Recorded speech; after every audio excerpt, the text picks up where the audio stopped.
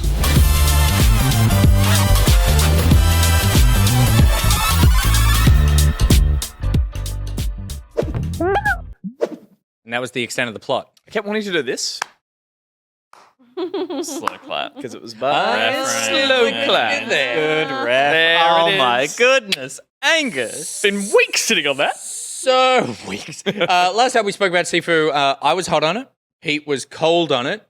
Gus Goldilocks himself between the two of us. Always do. And Steph, you hadn't played it yet. Scotty, neither had you. Now that you have, let's start with you. What did you think of Sifu? Well, I mean, oh, thank you. Sorry. The whole team. Allow us to. I'll be over midday to lift your desk, ma'am. Are your jeans high enough? I went into it kind of knowing how I would feel about it just based on the conversations that we'd had in the previous week.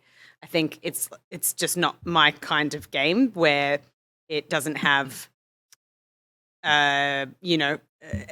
many accessibility options and difficulty options to kind of. I would have just loved a few sliders. Do you know what I mean? I don't necessarily need to make it super easy, but like Little health up. yeah, health because down it's and especially if it's the kind of thing where it's like, well, you're going to have to replay this whole thing in order to be able to get to a point where you're not going to die later on and not be able to progress, that kind of thing. So, it's not really a game that's for me in terms of the way that it is structured, but I think for me it was really cool to get a sense of like, I guess the combat, and what I think it does so beautifully is the style. Like it really feels like it references film a lot in the way that the camera moves, and I love the fact that it feels like it's designed in a way that makes you feel like you have I don't know the name of a director who does amazing films like this, but following you around as you're kind of moving through the game. Right, okay. And that's a really cool feeling where you feel like it's not just like a kind of like behind the head shot as you kind of like figure yourself out, as you're kind of moving through these really kind of stylish martial arts moves. You're creating something that feels really spectacular. always feel like a regardless, badass. you always feel like a badass, yeah. And I think that was great. I was a little bit bummed by the fact that there wasn't more of a story to it. I think as it is, I'm not invested in this style of gameplay being so heavily focused on you just kind of getting good by playing it repeatedly over and over. For me, not to have the motivation of a story beyond just a very sort of quick look at this happened and now you want revenge. And then there was also just the fact that like all the way through, even just the general voice lines that you would hear from characters and NPCs, it seemed like there weren't many and you were hearing the same ones over and over. Yeah. You know what I mean? Like And there were also like weirdly some Irish accents, lots of American accents. Yeah. Like a sort of, where are we? Within the first fight, I heard, she can't keep up, like 7 times. We just started. or just stuff like that. Or like, you're going to regret this. Yeah. Like over and over. And I'm like, I'm already regretting.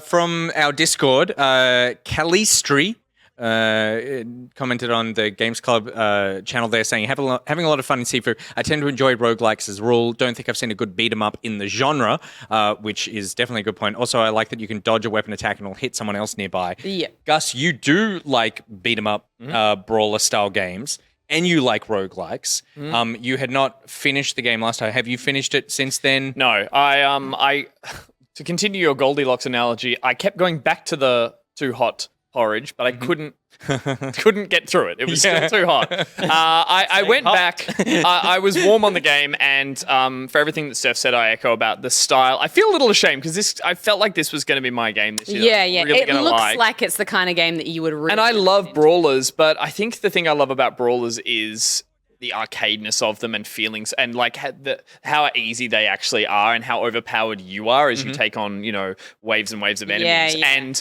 so running into that difficulty curve, I wasn't ready for it in the way I am for an Elden Ring or something like, or a roguelike that's like this. I'm going to fail at this run, so I need to get better. So in that sense, I went back. I got up to it got more and more stylish the more I played, which really hurt me because once I got to the museum level, I fucking loved the art installations and everything in there.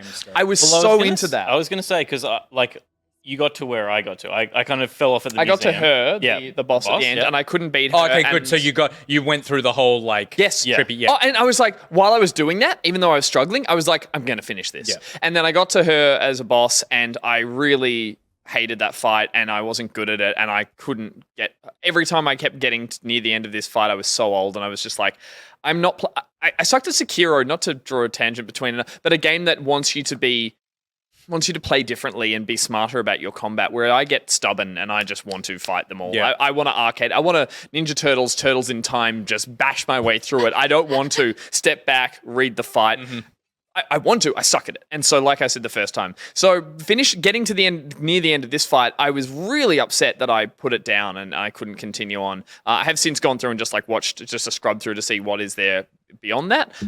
But I couldn't bring myself to get good at it. And I think for the points that Steph made about difficulty and all that, I'm intrigued to see what Slow Clap do. As they've mentioned, they're bringing out an easier mode. Yeah, they are bringing out. Yeah, and a little part of me thinks like that will really make me feel happy in the way that I like a brawler. I like to go in and just absolutely dominate it and feel really overpowered. And I wasn't prepared for it to have the difficulty here. And yeah, But it's not even like I like challenge, and I like to feel like I can, get through a level and not just annihilate everyone. But I also don't want to have to.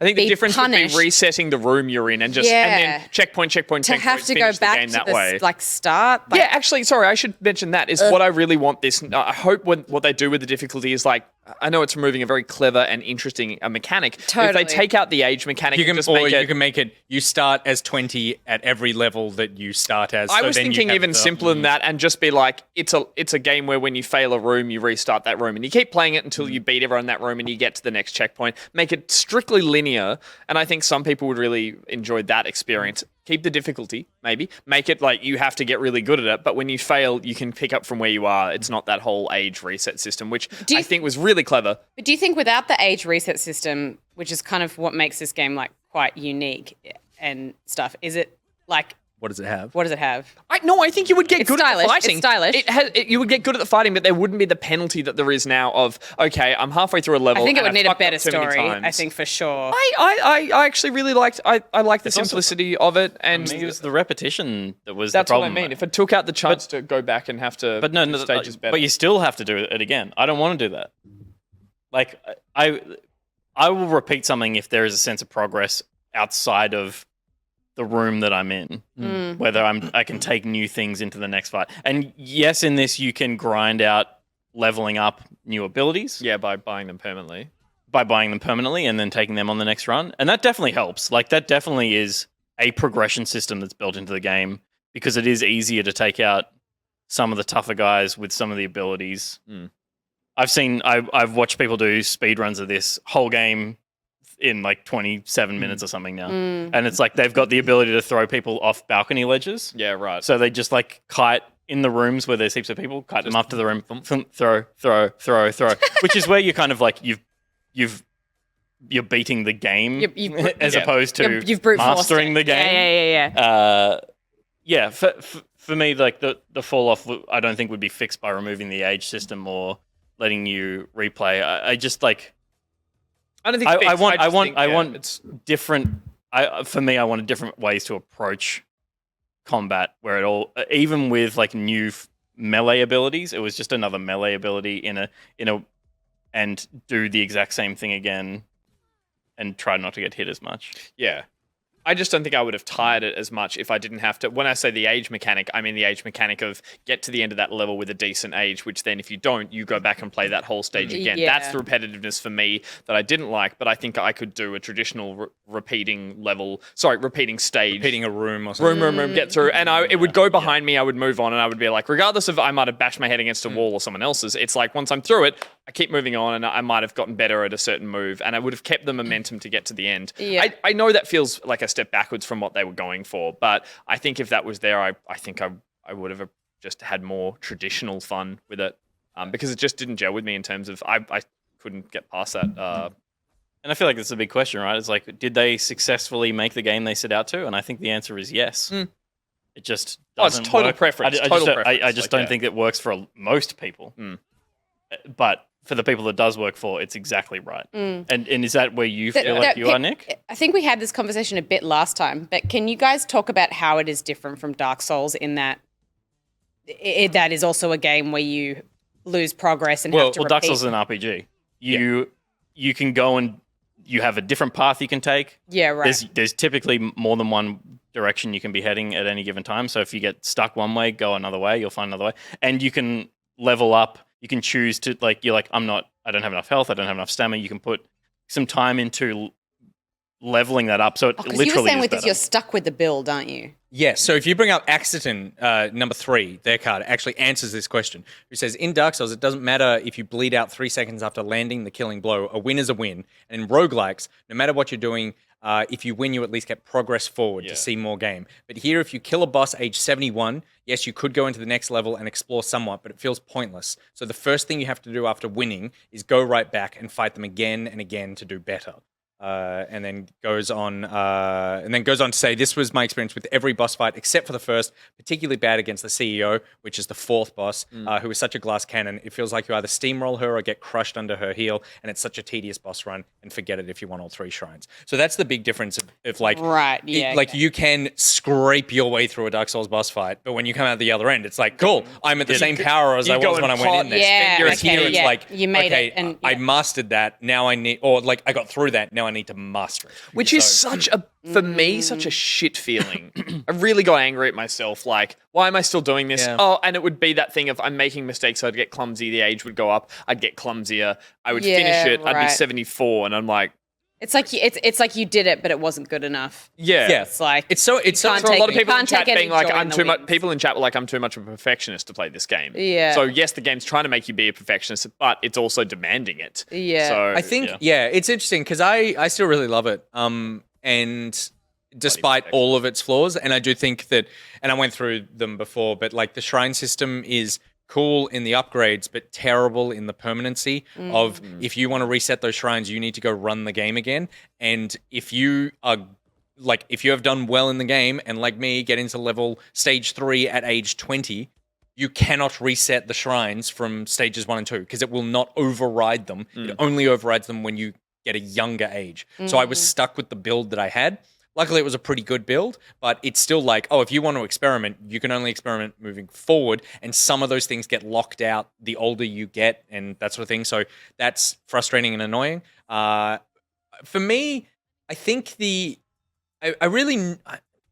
I know about myself is that I really love games where, like we've all said, getting better at them is the progression. But I also like these games where it is like, there's something in front of me that I just need to like puzzle my way through here. And if I can get through that, then it feels really good. I think the difference here is that where we all have that, but all 3 of you were like, I just didn't want to go back and do it again. I think for me, the combat clicked in a way where I was like, I'm seeing really rapid progression in terms of like... I was watching your stream, like you picked it up really well. Like it clicked in a weird way that for made me, and I don't mean this bad, like I got competitive. I'm like, if you can do it, then hopefully, and I couldn't. I kept going and I kept making the same dumb mistakes and getting really frustrated. And I think if it didn't click in the same, if it didn't click for me as it didn't for you, I think I would find it very frustrating going And I've back. heard a lot of people struggling with the parries, the dodge system and stuff, and they're like, I didn't get it in the first hour, and I'm 7 hours in, and I'm still making mistakes I was making the first hour. So I feel like it definitely has a vibe that for me, I went back and I leveled 21 age 21 the first mission and made one stupid mistake in the boss fight to die, which I shouldn't have made, and know that I could go on level 20 and age 20 that. But I still felt like even at that point in the game when I'd played like 7 or 8 hours or something, I was like, I had the parry timing down pretty well. I was parrying more than I was dodging, and I was learning that dodging was probably going to be more effective. Playing if I wanted to play deeper into the game. But particularly the second boss is just all dodge and it's dodge patterns. And the first boss is too. But I would still find that it felt like I was cheated by the game in the mob rooms. I was like, I fucking blocked that. And like once you feel like you've gotten on top of that, to then have it, and maybe it was like maybe like I kept going like, is it my controller? Like like the whole time I was playing, even Yeah. that far in, I was like, something doesn't feel right about the combat to me. It never gelled. And I felt like I had it. It said no, and I was like, no, fuck you. I totally did. I found even did early. what you asked me to I do. found like even that you early got on. the game, and I'm like, I'm doing it wrong. I'm beating myself up, and Peter's like, the game's broken. Fuck you. Well, you know, like Yeah, yeah, no, I know the coming feeling, from yeah. a Dark Souls game where I never feel like that. I always feel like it's my fault in Dark Souls. And in this game, I was like, half the time I felt like the game did something, and I was like, fuck you. Yeah. That's not how that works. Like, I've learned how that works, and it didn't. And so maybe it's my controller. Maybe That's that was what I kept thinking. Maybe it was my controller. I just didn't make the jump, and I'm like, beat myself up over nothing. I feel like early on when I was trying to kind of learn the combat, and I even went into the little training room in the dojo, and I tried to kind of practice and get good in those senses. It was like the mob rooms are where I kind of wanted to be able to learn to sort of do different moves beyond just your heavy and light attacks and stuff like that. But every time I tried, if I missed the kind of up, down, Y or whatever, then I would get attacked and then I would die. And I was like, I just wasted a life trying to nail and trying to work out a move.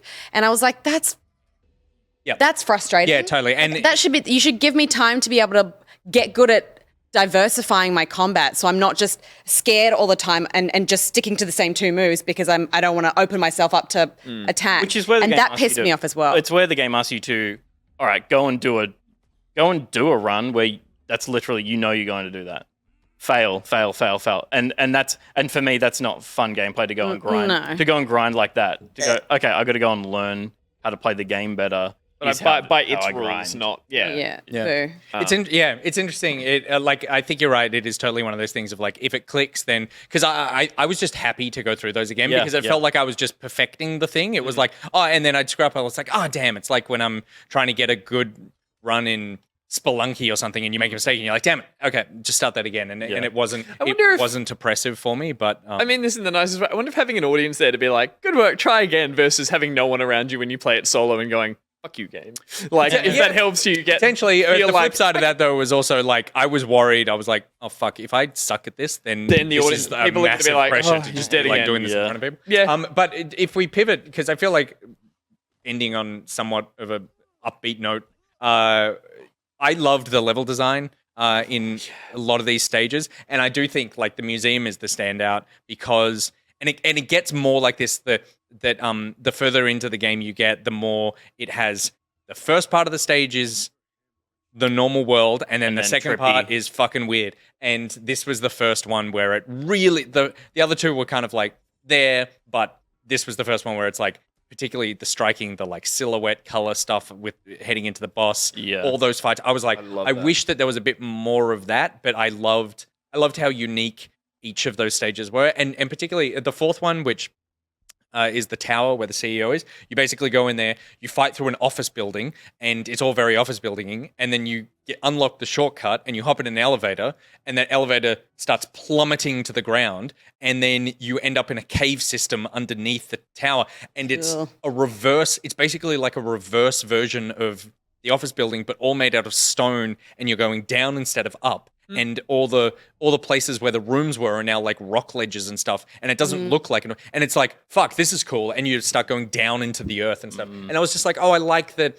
I think that each one of them had a really strong visual identity that made it fun to explore. And I think there is actually, to its credit, a little bit more story and design, or like than I think can be seen on first appearances. Having to watch the end of it.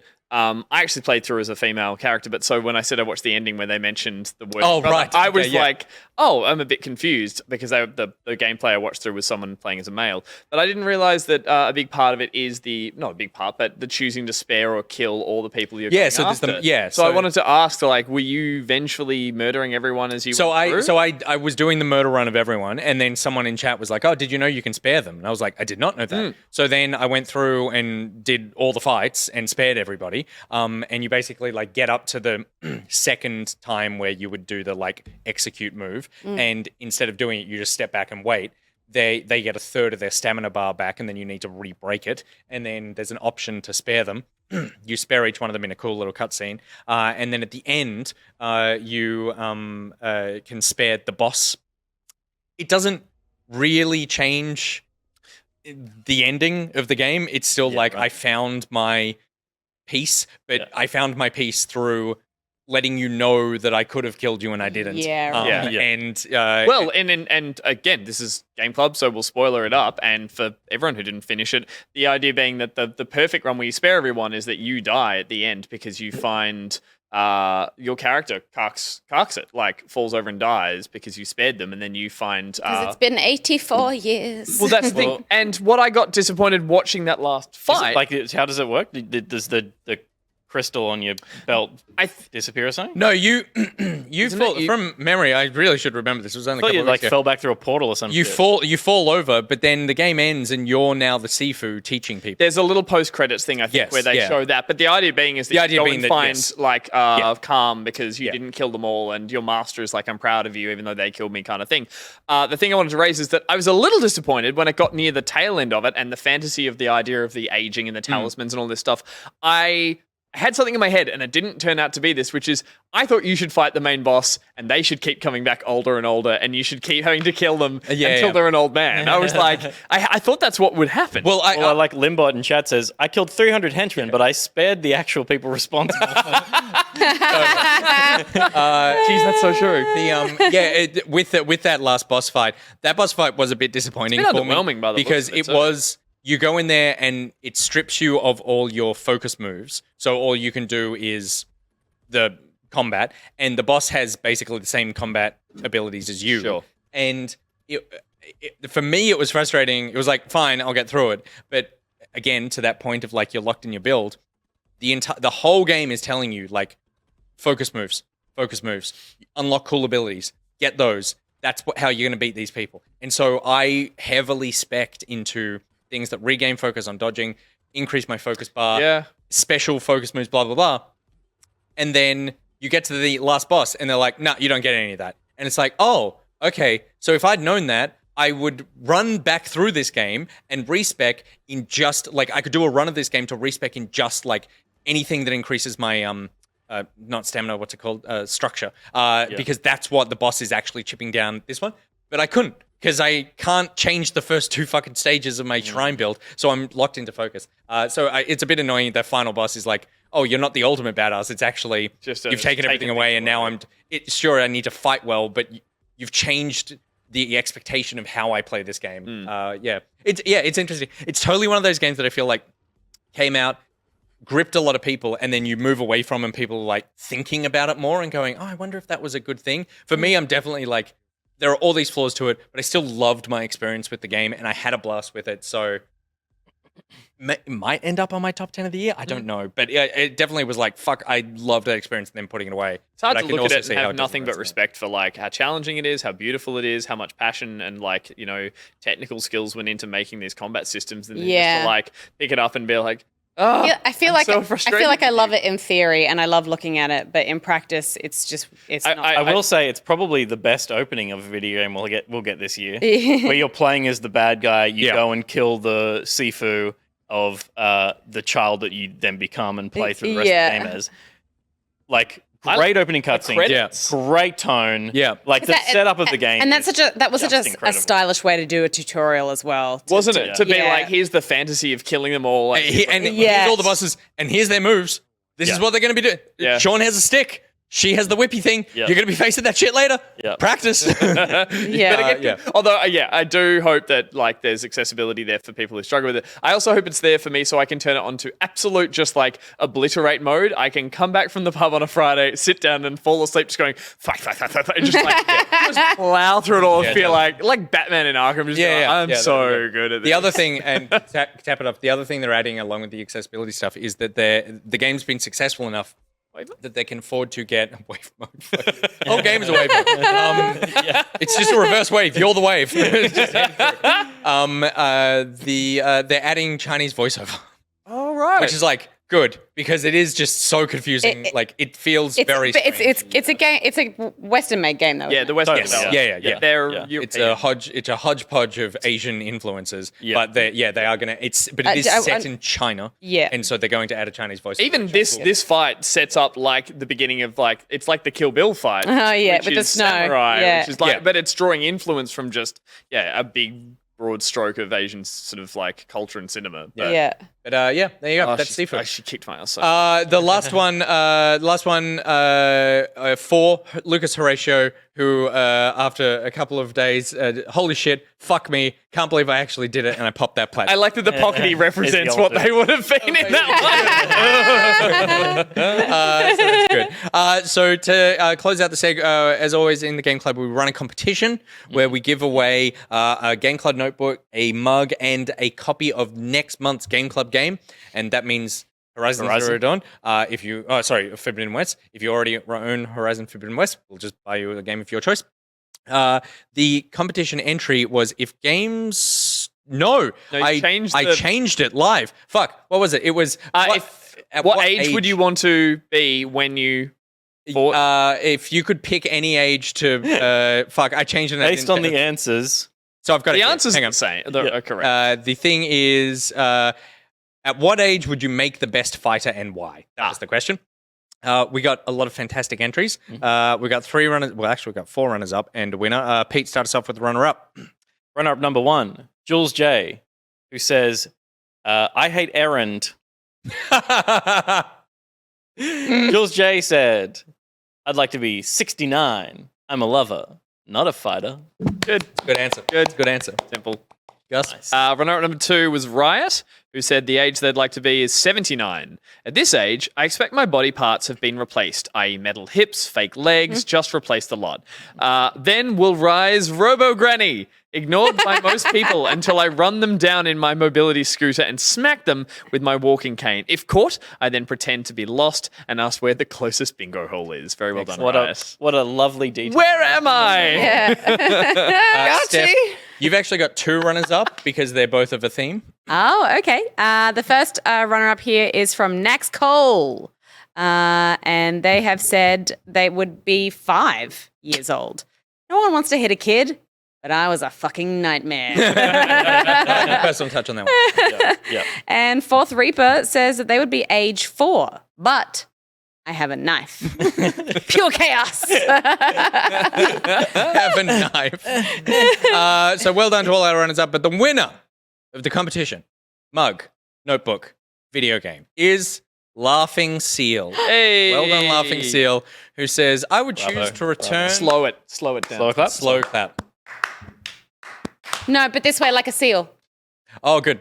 Oh, this is making it the intro. I would choose to return to the life of an 8-month-old fetus. The reason? Not many people would dare hit a pregnant mother in their 3rd trimester. Correction. Not many people would dare to hit my pregnant mother, a person with a no-nonsense attitude and the mental fortitude required to be a teacher aide in a specialist school. If it does come down to it, she can fight on my behalf while the gang members immediately try to calm her down without resorting to hitting her because they would be terrified by the rage of my pregnant mum. At this point in my development, I am capable of focusing. I can hear noises outside the womb, which means I'm conscious of how my maternal soldier is doing, and I can cheer on through kicking. If she succeeds in her mission, when she gives birth to me, I'll come out clapping, doing my best to give a standing ovation on the cupped hands of the midwife.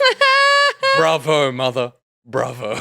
Lovely. Excellent work. Well done. Laughing Seal. I mean, we're coming up with a bit of a pattern here of if you want to win these contests, Verbose. write something that's very verbose that Nick can read with that kind of dramatical tone. I just love the image of a midwife standing there, a little baby with a Sifu beard. Slow clapping. Slow clapping.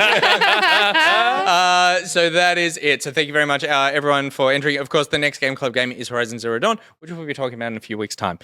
Something else we're doing in 1 week's time is if you are in the Discord, you'll see in the announcement channel a couple of days ago, Big Ben put up a post asking for some gamer helpline questions. We have a sponsored segment coming up next week that we need your help with, and there will be a piece of merch for those people selected to participate in this. But we want some questions from you about like things that would help your gaming life. And it's not like, how do I beat this boss in Sifu? It's more along the lines of, what do you think is the optimum distance, height for my standing desk, or distance to sit away from the television while playing a video game, or help, my skin seems to be affected by all this blue light. Exactly. What do I do? What do I do?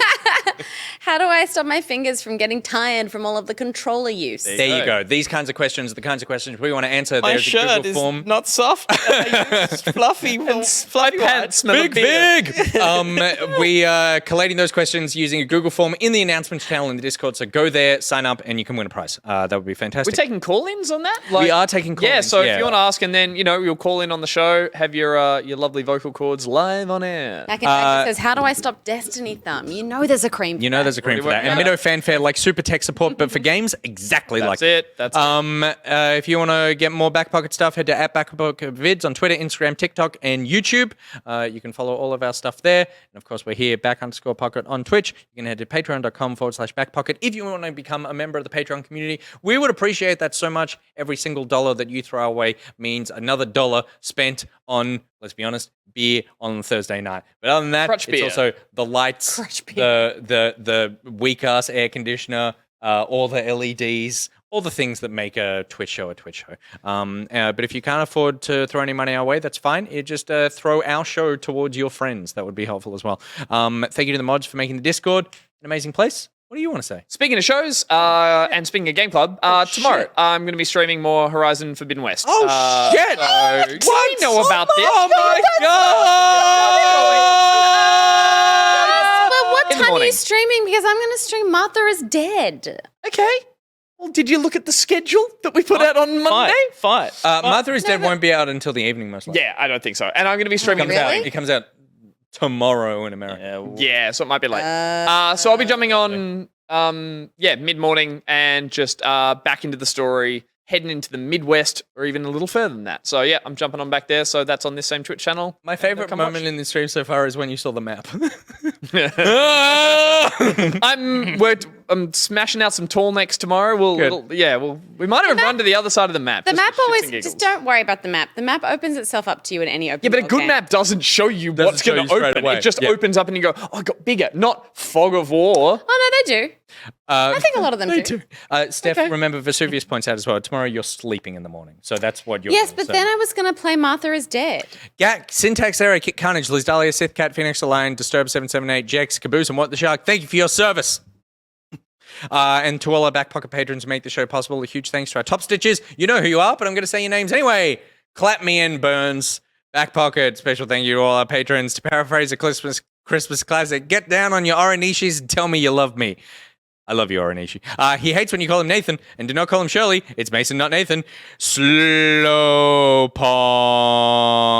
Slowpunk. He's the man who literally sued God and won. We never found out how that went. It's Agrarash. Hey, Avexia, want to raid tonight? It's literally a sentence I'll be able to say to you very, very soon. It's Back Pocket's very own community hot boy. It's Niicrotex. Nobody puts Buxy in a corner. It's Buxy. He's the coastal cutie.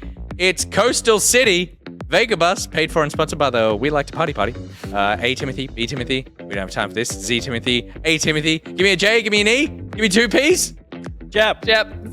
Did you hear about a Jepp? It was Spy Boy. I still need to talk to you about the table. Freyhem, more like Friendhem. I said I'd work on that one and I didn't. We Are Robots, ironically seems to be a business making human hand-made controllers. What's that about? It's BuriBuri. We've taken legal advice and we've ignored it. Not only have we ignored the registered... put it at registered. I will put a registered one there. We have also waded into other far more litigious territory tonight. Toxichalk, don't stop him now, cuz he's having such a good time. Donate to Back Pocket with his little sister Dick. Dream PC. Do PCs dream of electric sheep? I certainly hope not, because that would mean they have feelings and memories, and I leave it downstairs by itself most of the day. Oh god, I have to go home and hug my computer. Stick around for the post show, sponsored by Freyhem. That's dead. It died right at the end. They were slow clapping. Yeah. They were broken clapping. I saw that there were 2 versions of that piece of music in there. And I was like, why are there 2? Like and I was like, I stung this. And I was like, sick, that works. So I was like, and I watched which one was activating, and I was like, well, it's that one, so I'll kill the other one. That one's a redundant file in the system. So I was like, oh, I'll get rid of it. Turns out it was attached to the card, there was no music playing in the card. So anyway, then I went on and I just played that applause in the overlay channel over the top of the card, so we heard the music, but it didn't start until about probably a third of the way into the segment. So I was confused at the start where we couldn't hear the music. So what I'll need to do is actually attach that single music MP3 back into the build of the Top Stitcher. I was gonna spit tape. I don't have any beer. Sorry, everyone. And I am married.